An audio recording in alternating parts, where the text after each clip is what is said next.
Hello नमस्कार everyone, welcome to my YouTube channel learn history with Aarti ma'am.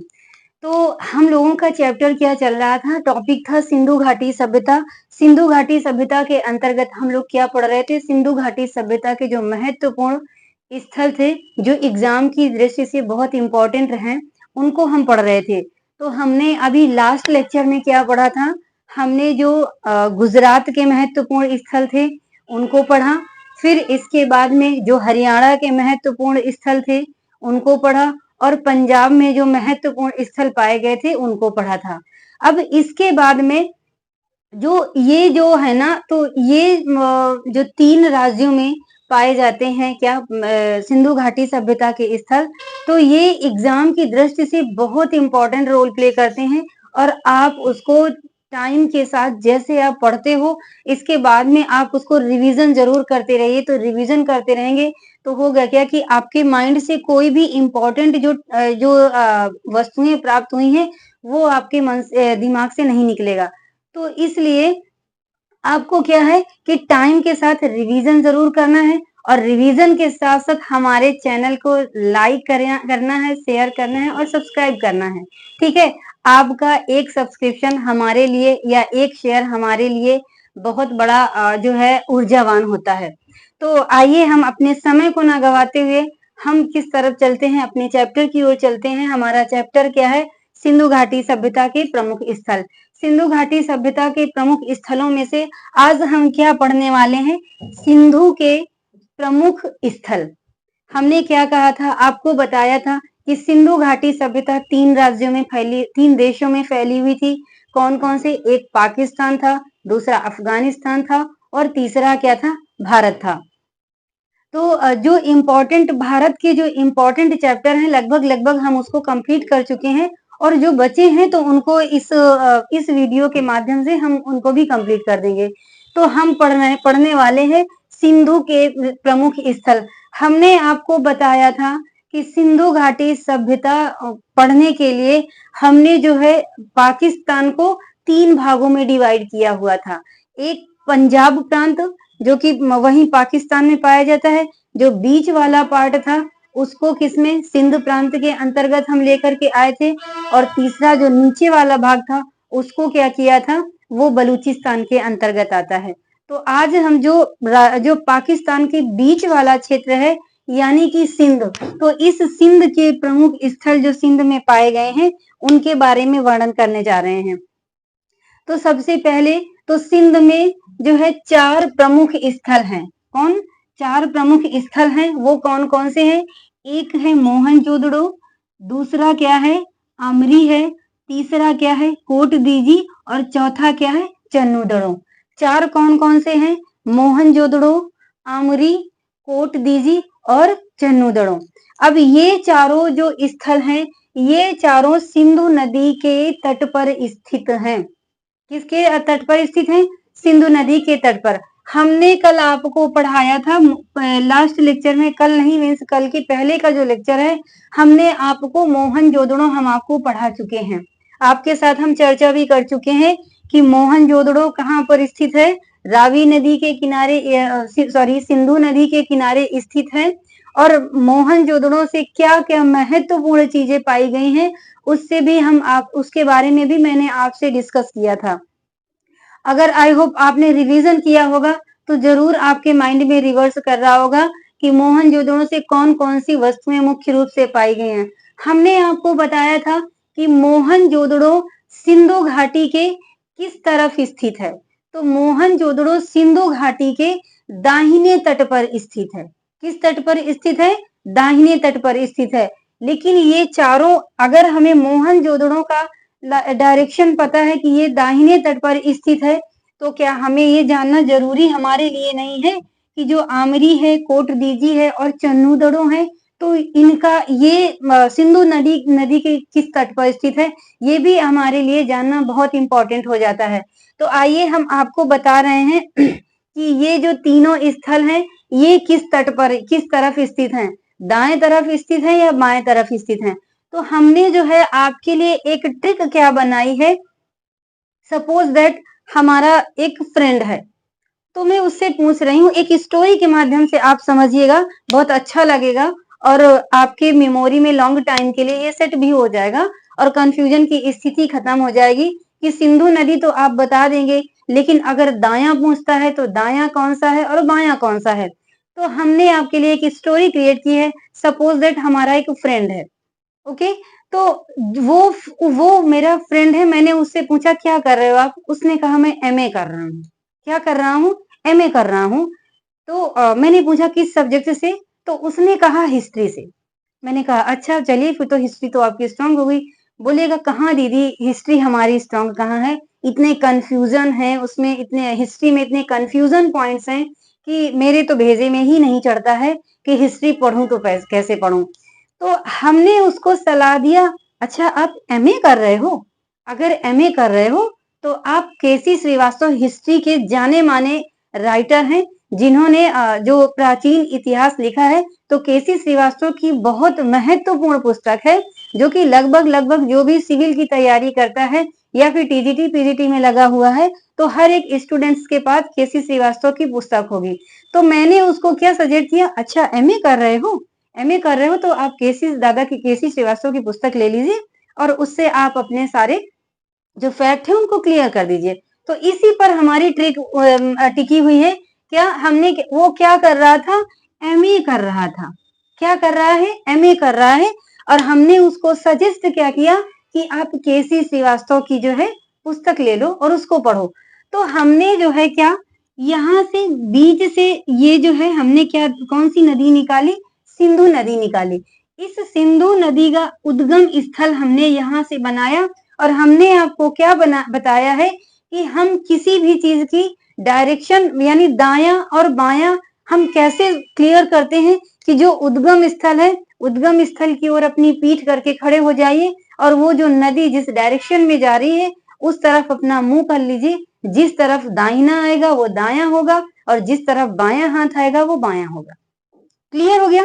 तो हमने क्या किया कि ये जो नदी आ रही है तो ये सिंधु नदी है, हमने इसको सिंधु नदी माना। हमने क्या बताया, उस फ्रेंड ने कहा कि हम एमए कर रहे हैं, हमें ऐसी कोई पुस्तक बताइए कि हमारे सारे फैक्ट क्लियर हो जाएं। तो मैंने कहा अच्छा एमए एमए आप कर रहे हैं तो आप क्यों नहीं केसी श्रीवास्तव की पुस्तक ले लेते हैं, आप वो पुस्तक ले लें तो आपका जो है क्या हो जाएगा, सारे फैक्ट क्लियर हो जाएंगे। तो अब आपको समझना क्या है कि दाएं तरफ कौन सा स्थल है सिंधु नदी के और बाएं तरफ कौन सा स्थल है सिंधु नदी के। तो उद्गम स्थल ये है ना, अब ये सिंधु नदी इस तरह से आ रही है, आपने इस तरफ पीठ करके आप खड़े हुए और अपना मुंह सीधे ऐसे इस तरह से सामने चले आ रहे हैं, तो आप पाएंगे कि दाहिनी तरफ कौन कौन से स्थल है। तो एम का मतलब हमने क्या निकाला, एम से होगा मोहनजोदड़ो। क्या होगा, एम से हमने बनाया मोहनजोदड़ो। और ए से क्या होगा, तो ए से होगा क्या, आमरी। ए से क्या होगा, ए से होगा आमरी और एम से क्या होगा, मोहनजोदड़ो। अब आप समझ पा रहे होंगे कि दाहिने तट पर कौन कौन से स्थल हैं और बाएं तट पर कौन कौन से स्थल हैं। तो अगर पूछता है कि मोहनजोदड़ो सिंधु नदी की किस तरफ स्थित है, तो आपका आंसर क्या होगा, दाहिने साइड में। और अगर आमरी पूछता है तो ये भी क्या होगा, दाहिने साइड में। अब आते हैं बाएं साइड में, तो बाएं साइड में कौन सा पड़ता है, तो बाएं साइड में क्या पड़ता है, ये पड़ता है क्या, कोट दीजी। के से जो है क्या होगा, कोट दीजी। के से क्या हुआ, कोट दीजी। और सी से क्या हो गया, चन्नू दड़ो। क्या हो गया, चन्नू दड़ो। यहां क्लियर हुआ ना। एम से मोहनजोदड़ो, ए से आमरी, के से कोट दीजी और सी से क्या होगा, चन्नू दड़ो होगा। तो इस तरह से आप ट्रिक अगर बना रहे हैं, एमए केसी मतलब एमए में अगर पढ़ रहे हैं तो केसी श्रीवास्तव की एंशियंट हिस्ट्री की आप पुस्तक ले लीजिए और आपके सारे फैक्ट क्या हो जाएंगे, क्लियर हो जाएंगे। क्लियर ना यहाँ पर, अब तो कंफ्यूजन नहीं होगा ना कि जो अगर पूछता है कि आमरी किस दाहिने है या बाएं है या फिर चन्नू धड़ो दाएं है या बाएं है, अब तो आप लोग निकाल लेंगे ना। चलिए अच्छा, अब हम वापस चलते हैं अपने टॉपिक की ओर। तो हमारे लिए सबसे बड़ा, सबसे इम्पोर्टेंट स्थल कौन सा है? तो सबसे इम्पोर्टेंट स्थल जो है यहाँ का सिंध का है। ऑलरेडी हम मोहनजोदड़ो पढ़ चुके हैं। अब बचा क्या है? चन्नोदड़ो बचा है और आमरी। कोट दीजिए से ऐसा कोई साक्ष्य खास नहीं पाया गया है जिसके बारे में हमें आपसे डिटेल में चर्चा करना पड़े, लेकिन जहां से पाया गया है, आमरी से पाया गया है, चन्नोदड़ो से पाया गया है, तो इसके साथ में हम आपके साथ जरूर चर्चा करेंगे। तो आता क्या है? अब स्थल आता है चन्नोदड़ो। चन्नोदड़ो जो है क्या है कि अगर पूछता है इसका स्थान, तो स्थान क्या है, कौन सा है? पाकिस्तान का सिंध प्रांत। कहां पर सिचुएटेड है ये? पाकिस्तान के सिंध प्रांत में। इसके बाद में अगर खोजकर्ता पूछता है तो मोहनजोदड़ो के खोजकर्ता कौन है? गोपाल दास मजूमदार है। कौन है? गोपाल दास मजूमदार। प्लस साथ में कौन है? साथ में है राखल दास बनर्जी। ठीक है, सॉरी, ये तो मोहनजोदड़ो का हो गया, सॉरी। ये इसके खोजकर्ता, चन्नोदड़ो के खोजकर्ता कौन है? गोपाल दास मजूमदार। सॉरी, मैं पहुंच गई उसमें मोहनजोदड़ो में, तो मुझे लगा कि मैं मोहनजोदड़ो पढ़ा रही हूँ। तो ये चन्नोदड़ो का अगर खोजकर्ता पूछता है तो ये कौन है? गोपाल दास मजूमदार। इसके बाद में अगर उत्खनन करता पूछता है तो हमने क्या बताया है आपको कि खोजकर्ता और उत्खनन करता दोनों क्या है? अलग अलग हैं। आपको एक नहीं समझना है। अगर मैंने बताया है अलग अलग कि खोजकर्ता और उत्खनन करता दोनों, तो आपको दोनों अलग रखना है, एक में नहीं करना है।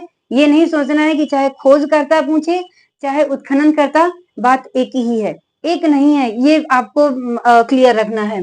तो अगर खोजकर्ता पूछता है तो इसके खोजकर्ता कौन है? गोपाल दास मजूमदार। इसके बाद में अगर उत्खनन करता पूछता है तो कौन है? इसके उत्खनन करता है अर्नेस्ट मैके।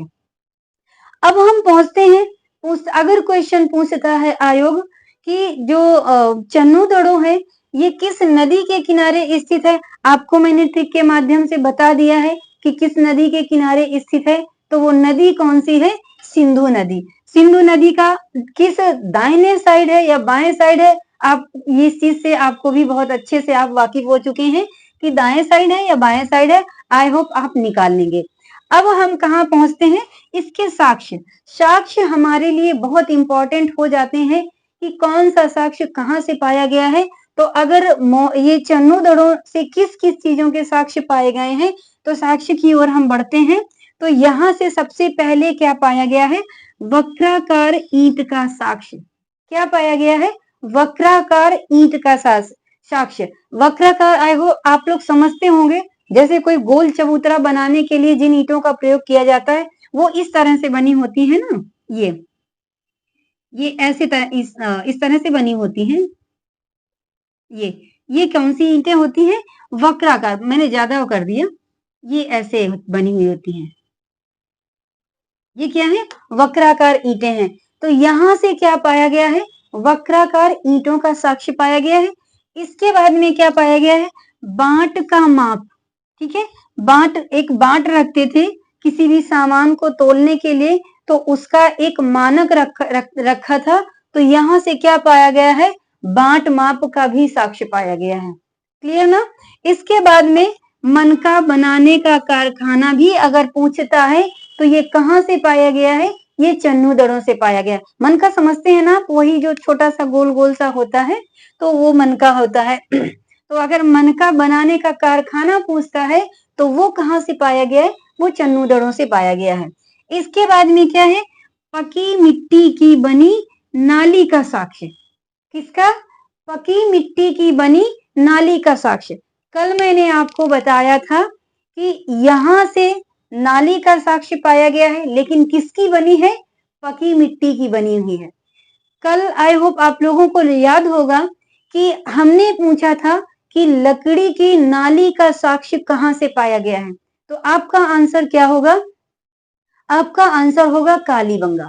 मैंने क्या बताया था कि कालीबंगा के लोग एक विशिष्ट काम करते थे, तो वहां पर सब जगह पकी मिट्टी की ईंटों का मिट्टी का साक्ष्य, नाली का साक्ष्य पाया गया है। तो कालीबंगा बिल्कुल अपने आप में डिफरेंस काम करता है। तो वहां से कालीबंगा से लकड़ी की नाली का साक्ष्य पाया गया है। यहीं पर यहाँ से पकी मिट्टी की नाली का साक्ष्य मिला है। क्लियर ना यहाँ तक? इसके बाद में क्या है, यहाँ से एक झूकर झाकर संस्कृति का साक्ष्य पाया गया है। कहने का मतलब है कि यहाँ पर यानी कि चन्नू दड़ों में एक जनजाति रहती थी जो कि झूकर झाकर के नाम से जानी जाती थी। तो इस जनजाति का भी साक्ष्य अगर पाया गया है तो वो कहाँ से पाया गया है? चन्नू दड़ों से पाया गया है। इसके साथ साथ में बैलगाड़ी का भी साक्ष्य मिला है। बैलगाड़ी का भी साक्ष्य जो है कहाँ से मिला है? तो बैलगाड़ी का साक्ष्य जो है यहाँ से मिला है, चन्नू दड़ों से पाया गया है।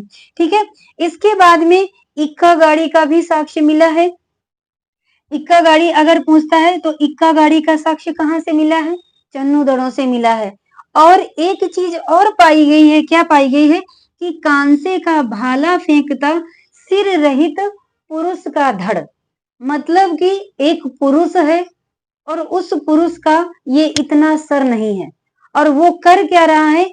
कांसे का भाला अपने हाथ में लिए है और उसको क्या कर रहा है? थ्रो कर रहा है। तो कांसे का भाला फेंकते सिर रहित पुरुष का धड़ अगर पूछता है कि ये कहाँ से पाया गया है तो आपका आंसर क्या होगा? चन्नू दड़ों से। ठीक है, क्लियर हुआ ना यहाँ तक? आइए एक बार फिर से हम रिवीजन करते हैं कि यहाँ से मुख्य रूप से जो है क्या क्या पाया गया है। पहली चीज तो वक्राकार ईंटों का साक्ष्य यहाँ से मिला है, जो कि हमने चित्र के माध्यम से आपको दिखाया हुआ है कि वक्राकार ईंटें कैसी होती हैं। फिर इसके बाद में बाट माप का साक्ष्य भी यहीं से मिला है। मनका बनाने का कारखाना भी अगर मिला है तो कहाँ से मिला है? चन्नू दड़ों से मिला है। और श्रृंगार की वस्तुएं जो महिलाएं यूज करती हैं, तो उन श्रृंगार की वस्तुओं का साक्ष्य कहाँ से मिला है? तो वो भी चन्नू दड़ों से मिला है। उन श्रृंगार की वस्तुओं में जो है क्या क्या पाया गया है? काजल है, लिपस्टिक है और पाउडर। इन तीनों चीजों का साक्ष्य यानी श्रृंगार से संबंधित जो भी वस्तुएं पाई गई हैं तो वो कहाँ से पाई गई हैं? चन्नू दड़ों से। इसके बाद में जो है क्या मिला है? यहाँ से पकी मिट्टी की बनी नाली का साक्ष्य अगर पूछता है तो कहाँ से है? चन्नू दड़ों से है। यहाँ से एक जनजाति पाई गई है जो कि झूकर झाकर के नाम से जानी जाती थी। इस जनजाति का भी साक्ष्य मिला है। इसके बाद में बैलगाड़ी का साक्ष्य यहीं से मिला है। इक्का गाड़ी का साक्ष्य भी यहीं से मिला है। और कांसे का भाला फेंकते सिर रहित पुरुष का धड़ अगर पूछता है तो ये कहाँ से मिला हुआ है? ये पाया गया है चन्नू दड़ों से। तो बच्चों हमने कंप्लीट कर लिया क्या? चन्नू दड़ों से जो महत्वपूर्ण चीजें पाई गई हैं उनके बारे में हमने जान लिया। अब हम बढ़ते हैं कहाँ? चन्नू दड़ों कंप्लीट हो गया, अभी बचा हुआ है आमरी। आमरी से जो है सिर्फ और सिर्फ एक ही चीज पाई गई है, तो वो क्या पाई गई है? वो है बारहसिंगा या हिरण का साक्ष्य। अगर हिरण का साक्ष्य पूछता है कि हिरण का साक्ष्य किस स्थल से पाया गया है तो क्या होगा? आमरी होगा। या फिर अगर बारहसिंगा पूछता है तो बारहसिंगा का साक्ष्य भी कहाँ से पाया गया है? तो आंसर आपका क्या होगा? आमरी होगा।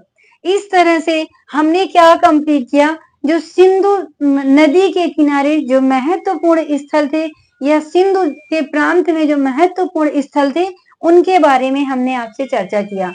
अब एक हमारा लास्ट बचता है, कौन सा? दाइमाबाद। दाइमाबाद जो कि आप अच्छे से जानते हैं, कई बार हमने आपसे चर्चा किया है। ये भारत का स्थल है। कौन सा स्थल है? सबसे दक्षिणतम स्थल है सिंधु घाटी सभ्यता का। तो अगर दाइमाबाद पूछता है कि कहाँ है तो दाइमाबाद जो है स्थान ये कहाँ स्थित है? महाराष्ट्र के औरंगाबाद जिले में। कहाँ स्थित है? महाराष्ट्र के औरंगाबाद जिले में। इसके बाद में अगर खोजकर्ता पूछता है तो खोजकर्ता क्या होगा? किसने इनकी खोज किया है?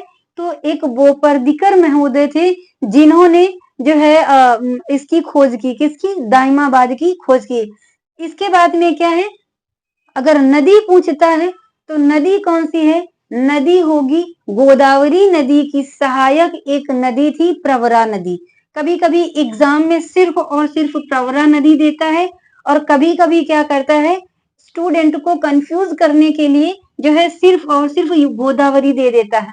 तो अगर आप लोगों ने ये पढ़ा है कि गोदावरी की सहायक नदी है प्रवरा नदी, तो दोनों में से कोई एक ऑप्शन दे देगा तो आप परेशान नहीं होना है आपको, ठीक है। तो इस तरह से नदी कौन सी है, गोदावरी नदी की सहायक नदी। इसके बाद में इसकी विशेषता क्या है, यहाँ से मुख्य रूप से कौन कौन सी चीजें पाई गई हैं, आइए हम जानते हैं।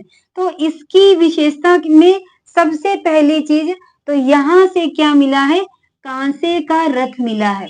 क्या मिला है, कांसे का रथ पाया गया है मुख्य रूप से।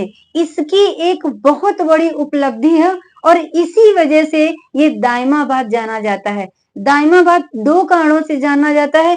पहला तो बहुत वेरी इंपॉर्टेंट ये है, वेरी इंपॉर्टेंट जो है कथन क्या है कि ये जो दाइमाबाद है ये सबसे सिंधु घाटी सभ्यता का सबसे दक्षिणतम पॉइंट है।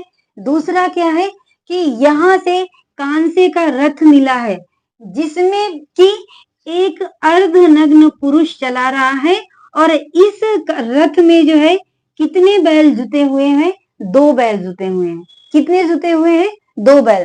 कहने का मतलब है कि यहाँ एक रथ है जो कि किसका बना है, कांसे का बना है और उस रथ में को एक व्यक्ति हाँक रहा है जो कि अर्धनग्न है।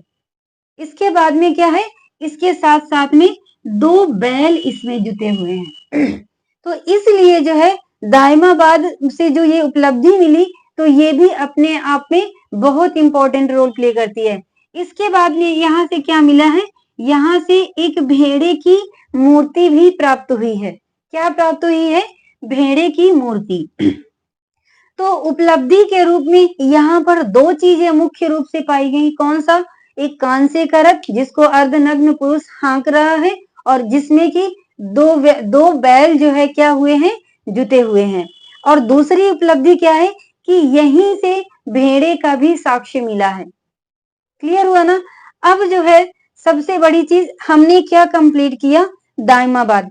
अब हमने क्या किया है कि आपको आपके लिए जो जो महत्वपूर्ण स्थल थे एग्जाम की दृष्टि से हमने उनको कंप्लीट कर दिया। जितने भी थे जहां से ज्यादा क्वेश्चन बनते हैं उन सबको हमने ये कंप्लीट कर दिया है। अब जिम्मेदारी आपकी बनती है कि आप उसको रिवीजन कर पाते हैं या नहीं कर पाते हैं, आप क्वेश्चन सॉल्व कर पा रहे हैं या नहीं सॉल्व कर पा रहे हैं। अगर आप ये थियोरी पढ़ेंगे और थियोरी के साथ साथ में अगर आप क्वेश्चन पढ़ेंगे तो आपके लिए बहुत बेहतर होने वाला है। तो प्लीज आप लोग जो है कोई भी क्वेश्चन पेपर उठा लीजिए और जो जो चैप्टर मैं पढ़ाती जा रही हूँ उसके साथ साथ में आप लोग क्वेश्चन सॉल्व करिए, आपको बेनिफिट जरूर मिलेगा। क्लियर ना। तो अब हम क्या करेंगे, अब हम पढ़ेंगे क्या, सिंधु घाटी सभ्यता की कुछ विशेषताएं बची हुई थी जिसके बारे में हम आप लोगों के समक्ष चर्चा करेंगे। तो सिंधु घाटी सभ्यता की विशेषताओं में हम आपको सबसे पहली चीज बताना चाहते हैं कि यहाँ से नर्तक और नर्तकी दोनों के साक्ष्य मिले हैं। आपको हमने लास्ट उसमें बताया है कि मोहनजोदड़ो से भी नर्तकी का साक्ष्य मिला है, हड़प्पा से भी नर्तकी का साक्ष्य मिला है, भिराड़ा से भी नर्तकी का साक्ष्य मिला है और चन्नूदड़ों से भी क्या मिला है, चन्नूदड़ों से भी नर्तक का साक्ष्य मिला है। तो इसके लिए आप इसको अलग कैसे करेंगे, किस तरह से आप जानेंगे, तो आप अलग कैसे करेंगे कि नर्तकी सारे इन चारों जगह से नर्तक या नर्तकी दोनों का साक्ष्य मिला है, लेकिन हम पहचान कैसे करेंगे। तो अगर आपसे पूछता है कि कान जो है मोहनजोदड़ो से पूछता है कि कांसे की नर्तकी का साक्ष्य अगर मिला है तो वो कहाँ से मिला है, मोहनजोदड़ो। नर्तकी तो है लेकिन किस चीज की बनी है, वो किसकी बनी है, कांसे की बनी है। तो कांसे की बनी नर्तकी का साक्ष्य अगर पूछता है तो वो कहाँ से पाया गया है, वो पाया गया है मोहनजोदड़ो से। इसके बाद में नेक्स्ट आते हैं, अब कहते हैं कि जो काले स्लेटी रंग की जो नर्तकी की मूर्ति पाई गई है तो वो कहाँ से पाई गई है, वो हड़प्पा से पाई गई है। यही अंतर है थोड़ा थोड़ा कि मोहनजोदड़ो से कांसे की मूर्ति पाई गई है, अगर हड़प्पा पूछता है तो यहाँ से काले स्लेटी कलर की मूर्ति पाई गई है। अब ये नर्तक है या नर्तकी है, इसमें अभी इतिहासकारों में मतभेद बना हुआ है। इसको अभी ये लोग क्लियर नहीं कर पाए हैं कि ये नर्तकी है या नर्तक है। लेकिन ये आपको समझना है कि अगर काले स्लेटी रंग का पूछ रहा है तो ये कहाँ से पाया गया है? हड़प्पा से पाया गया है। अब अगर पूछ रहा है कि जो मृद भांडों पर जो नर्तकी पाई गई है तो वो कहाँ से पाई गई है? तो आपका आंसर क्या होगा? भिर्राणा। भिर्राणा से भी नर्तकी मिली है, लेकिन यहाँ से कोई मूर्ति नहीं मिली, यहाँ से मृद भांडों पर मूर्ति मिली हुई है। ठीक है, क्लियर हुआ ना? तो भिर्राणा से कुछ मृद भांड पाए गए हैं। मृद भांड मीन्स, मैं बार बार आप लोगों को रिपीट करके बता रही हूँ कि मृद भांड मीन्स मिट्टी का बर्तन। मिट्टी के बर्तन में सपोज दैट मटका या घड़ा वगैरह होगा, तो उसमें जो है देखा कि उसी घड़े में जो है, घड़े को ही मृदभांड बोला गया है, उसी में जो है नर्तकी का साक्ष्य पाया गया है। तो अगर मृदभांडों पर पूछता है तो आपका आंसर क्या होगा? भिर्राणा होगा। इसके बाद में चन्नू दड़ों से भी अभी मैंने बताया आपको एक की कांसे का एक पाया गया है, मूर्ति पाई गई है कि इसमें क्या है कि कांसे का भाला फेंकता सिर रहित पुरुष पाया गया है। क्या पाया गया है? कांसे का भाला फेंकता सिर रहित पुरुष। इसमें कुछ इतिहासकारों ने बोला है कि जो चन्नूदड़ों से जो मूर्ति प्राप्त हुई है, तो कुछ इतिहासकारों का मानना है कि यह एक नर्तक था और यह नृत्य कर रहा था। वहीं पर जो अन्य इतिहासकार हैं तो उनका ये मानना है कि ये नर्तक नहीं है, ये जो है किसी जानवर का शिकार कर रहा है। तो जानवर का शिकार करने की वजह से वो भाला जो है किसी जानवर को फेंक करके मार रहा है, तो ये नर्तक नहीं है। खैर, हमें समझना है अकेले क्या कि नर्तक 4 जगहों से पाए गए हैं, लेकिन चारों में अंतर क्या है और हमें क्वेश्चन कैसे ढूंढना है, आंसर सही कैसे टिक करना है, तो हमें इसके लिए एक्टिव रहना है कि अगर कांसे का पूछता है कि मोहनजोदड़ो से किस तरीके की नर्तकी पाई गई है, तो कांसे का। हड़प्पा से किस तरह की नर्तकी पाई गई है? ये काले स्लेटी कलर का है। नर्तक है, नर्तकी है, इसमें भी कंफ्यूजन बना हुआ है। फिर पूछता है भिर्राणा से किस तरह की मूर्ति पाई गई है, तो उसमें जो है मृद भांडों पर मूर्ति पाई गई है ये। अगर चन्नूदड़ों से पूछता है तो कांसे का भाला फेंकते सिर रहित पुरुष। क्लियर हुआ यहाँ तक? इसके बाद में ये नर्तकी से संबंधित विशेषताएं हुई। अब हम पहुंचते हैं कहाँ पर? अब हम पहुंचते हैं कि सिंधु घाटी सभ्यता की राजनीतिक गतिविधियां किस तरह की थी। तो सिंधु घाटी सभ्यता की जो राजनीतिक गतिविधियां थी, वो जो है यहाँ पर सबसे बड़ी चीज क्या थी कि एक यहाँ पर केंद्रीकृत व्यवस्था थी। यहाँ के जितने भी स्थल पाए गए हैं तो वहां पर कहीं से बांट माप का जो है एक मानक पाया गया है, तो कहीं से जो है ईंटों का मानक पाया गया है। तो सब जगह देखा गया है, चाहे वो लोथल हो, चाहे कालीबंगा हो, चाहे मोहनजोदड़ो हो, चाहे हड़प्पा हो, सारे एक ही तरह के मानक हैं। मानकों में कोई डिफरेंस नहीं है। तो इस तरह से हम ये इतिहासकार अनुमान लगाते हैं कि इस समय कोई ना कोई केंद्रीकृत शक्ति रही होगी जो कि पूरे इस व्यवस्था को क्या कर रही होगी? कंट्रोल कर रही होगी। भाई कंट्रोल कर रही थी तभी तो इतनी बड़ी और इतनी विस्तृत एरिया में जो है एक ही मानक के जो बांट हैं या फिर ईंटों का जो मानक था, एक ही मानक कैसे पाए जाते? इसीलिए तो जब एक केंद्रीकृत जो है एक व्यक्ति के हाथ में केंद्रीकृत पावर होगी तभी तो ये जो है कंट्रोल होगा ना। तो इस तरह जो है यहाँ की व्यवस्था कैसी थी? केंद्रीकृत व्यवस्था थी। यहाँ की मैंने मानकों में क्या बताया है कि जितनी भी जगह पाए गए हैं मानकों में क्या पाया गया है? समानता पाया गया है। जो माप का था तो वो 16 गुणज पर आधारित था, 16 के गुणजों पर आधारित था। वहीं पर अगर ईंट का माप, ये जो माप पूछता है, मानक पूछता है, तो उसका ईंट का मानक था 4:3:2।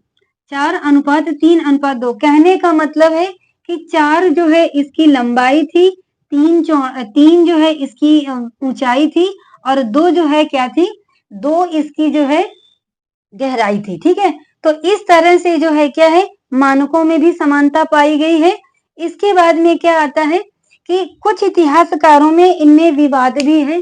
कुछ इतिहासकार मानते हैं कि जो यहाँ की शासन व्यवस्था थी तो वो पूरे पुरोहितों के हाथ में थी। वहीं पर कुछ इतिहासकारों का मानना है कि नहीं, यहाँ की शासन व्यवस्था जो है किसके हाथ में थी? व्यापारी वर्ग के हाथ में थी। कुछ इतिहासकारों में मतभेद है, अपने अपने विचारों को प्रकट किया है, जिनमें कि कौन आते हैं? ए.एल. बासम साहब आते हैं। इन्होंने कहा है, इनके अनुसार जो सिंधु घाटी सभ्यता की जो शासन व्यवस्था थी वो किसके हाथ में थी? ये पुरोहित वर्ग के हाथ में थी। वहीं पर एक आर्य शर्मा हुए हैं। आर्य शर्मा, इन्होंने ए.एल. बासम की विचार को खंडित करते हुए इन्होंने कहा है कि नहीं, सिंधु घाटी सभ्यता का जो शासन प्रशासन था वो किसके अंतर्गत आता था? व्यापारी वर्ग के अंतर्गत आता था। वहीं पर हंटर और मैके दो इतिहासकार हैं जिन्होंने इन उपर्युक्त दोनों लोगों का के मत का खंडन करते हुए इन्होंने बताया है कि नहीं, ना तो यहाँ की शासन व्यवस्था पुरोहित के हाथ में थी, न तो व्यापारी वर्ग के हाथ में थी। यहाँ की शासन व्यवस्था जनतांत्रिक वर्ग के हाथ में थी, मीन्स जनता के हाथ में थी, माने यानी कि जनता अपने द्वारा कोई प्रतिनिधि चुनता होगा। खैर, ये रहे अपने अपने इन लोगों के मत। सिर्फ और सिर्फ आपको अपने दिमाग में रखना क्या है? किसने किसको वरीयता दिया है? ए.एल. बासम साहब ने पुरोहित वर्ग को वरीयता दिया है, वहीं पर आर्य शर्मा ने जो है व्यापारी वर्ग को दिया है वरीयता, तो हंटर और मैके ने जनतांत्रिक वर्ग को दिया है। अब पहुंचते कहां पर हैं? हड़प्पाई समाज में, कि हड़प्पाई समाज कैसा था। हमने आपको बताया कि हड़प्पाई समाज जो है कैसा था? मातृ सत्तात्मक था। मीन्स जो परिवार की जो सबसे बुजुर्ग महिला होती थी उसके अनुसार ही घर को चलाया जाता था और उसको मुखिया के रूप में क्या किया जाता था? माना जाता था। इसके बाद में यहाँ का समाज दो वर्गों में बटा था। वो कौन सा? एक उच्च वर्ग और दूसरा क्या था? विशिष्ट वर्ग। क्या था? एक उच्च वर्ग और दूसरा विशिष्ट वर्ग था। इसके बाद में हम पहुंचते हैं क्या इसकी विशेषता में, कि अर्थव्यवस्था कैसी थी। तो यहाँ की अर्थव्यवस्था बहुत बेहतर तरीके की थी। जो भी इनका अंतरराष्ट्रीय स्तर पर व्यापार होता था तो ये भारत के ही पक्ष में होता था। कहने का मतलब भारत को फायदा था।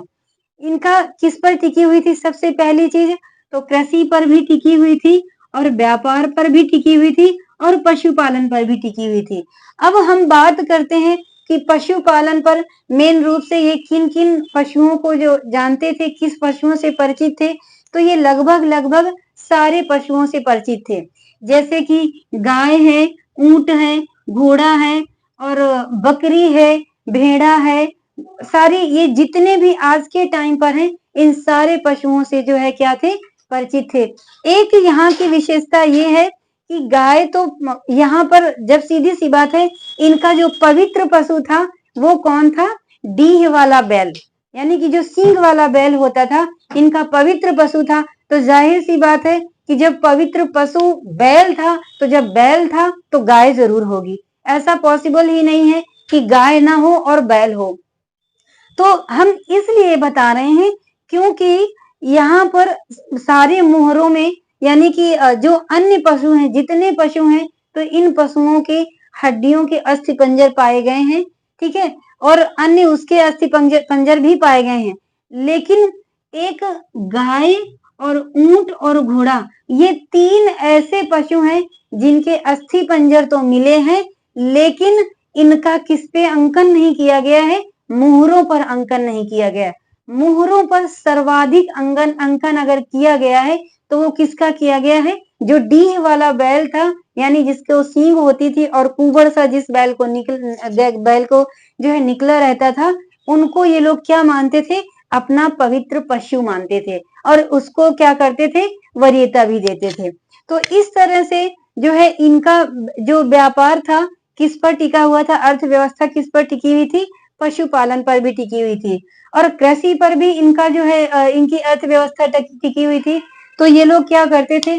कृषि भी करते थे। अब इनके अगर पूछा जाए कि सिंचाई के कौन कौन से साधन थे, तो सिंचाई के साधन इनके दो थे, एक कृत्रिम और दूसरी प्राकृतिक। कृत्रिम का मतलब जो नेचर में उपस्थित थी, उपलब्ध थी, और कृत्रिम का मतलब जो सिंध वासियों ने बनाया था अपने हाथ से। जैसे कि कृत्रिम के अंतर्गत क्या आएगा? कुआं और नहरें। कृत्रिम में क्या आएगा? नहर और कुआं। भाई इनको व्यक्ति बनाता है ना, आज भी देख लीजिए, आज भी एग्जाम्पल ले लीजिए, तो कुओं को डेवलप किसने किया? व्यक्तियों ने ही डेवलप किया। नहरों को डेवलप किसने किया? तो मेंस ने ही डेवलप किया ना। तो इस तरह से ये किसके अंतर्गत आ जाएगा? कुएं के अंतर्गत आ जाएगा। अब रही बात प्राकृतिक, प्राकृतिक के अंतर्गत क्या क्या आएगा? एक होता था वर्षा और दूसरा होता था नदी का जल। यानी कि ये लोग अपने खेतों की सिंचाई किससे करते थे? वर्षा से भी करते थे और नदी के जल से भी करते थे। इस तरह से इनका जो व्यापार तो आपको पता है कि व्यापार ये लोग अंतरराष्ट्रीय स्तर पर करते थे। और दूसरी चीज क्या है कि जल और थल मार्ग से, दोनों से इन लोगों का व्यापार होता था। तो इस तरह इन लोगों की अर्थव्यवस्था किस पर टिकी हुई थी? तीनों पर टिकी थी। कृषि पर भी टिकी थी, व्यापार पर भी टिकी थी, और किस पर टिकी थी? पशुपालन पर भी टिकी हुई थी। अब हम पहुंचते हैं कहां पर? मृद भांडों पर, कि इनके समय पर मृद भांड किस कलर के यूज किए जाते थे? तो मृद भांडों में ये लोग दो तरीके के मृद भांड इस समय प्राप्त हुए हैं।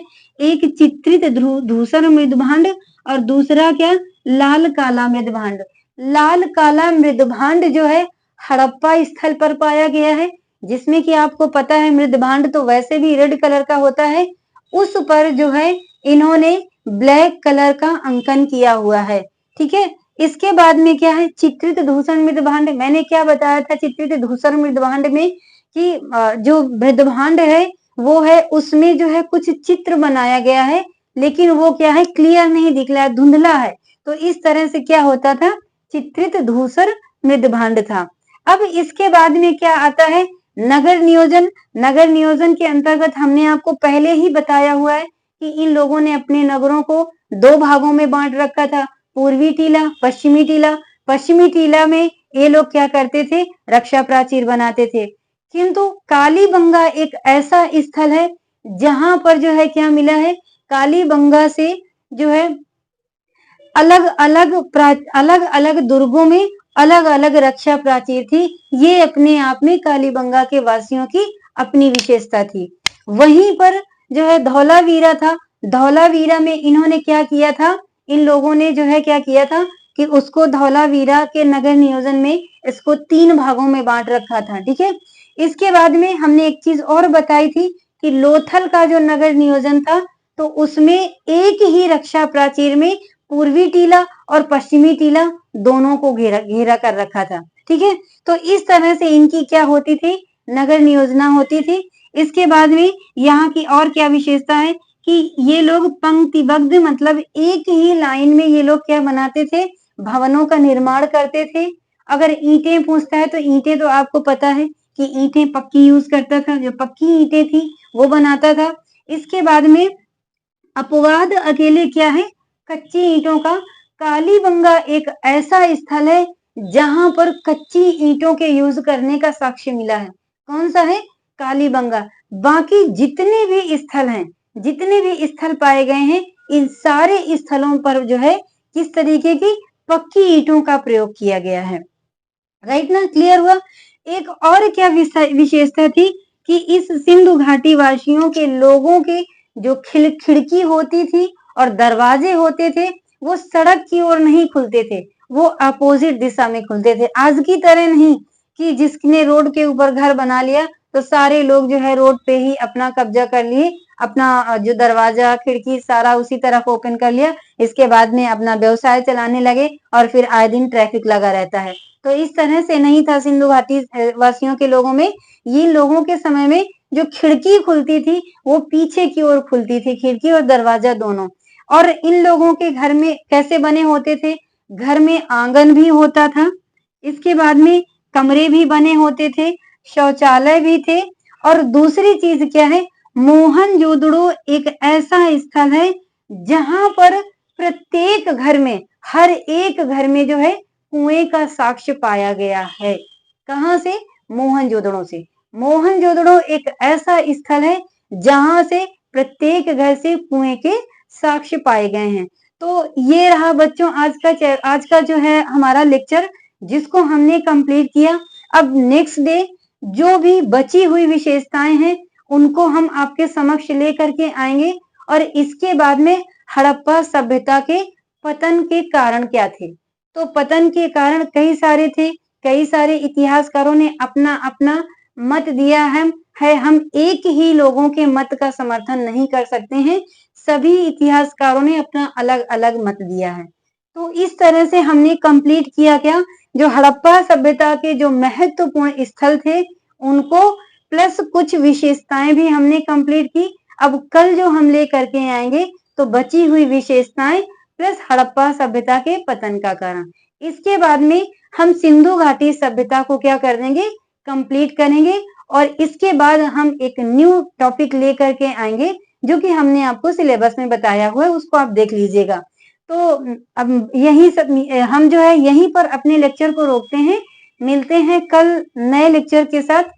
और एक चीज जाने के पहले जरूर कहेंगे कि प्लीज आप हमारे चैनल को लाइक करें, ज्यादा से ज्यादा शेयर करें, सब्सक्राइब करें, ताकि आपका जो सब्सक्रिप्शन है, जो आप लोग सब्सक्राइबर्स बढ़ाएंगे तो उससे हमारी भी एनर्जी बढ़ेगी और हम और अधिक ऊर्जावान होंगे और अच्छे अच्छे कंटेंट आपके लिए ढूंढ करके हम लेके आएंगे। तो मिलते हैं नेक्स्ट वीडियो के साथ, तब तक के लिए नमस्कार।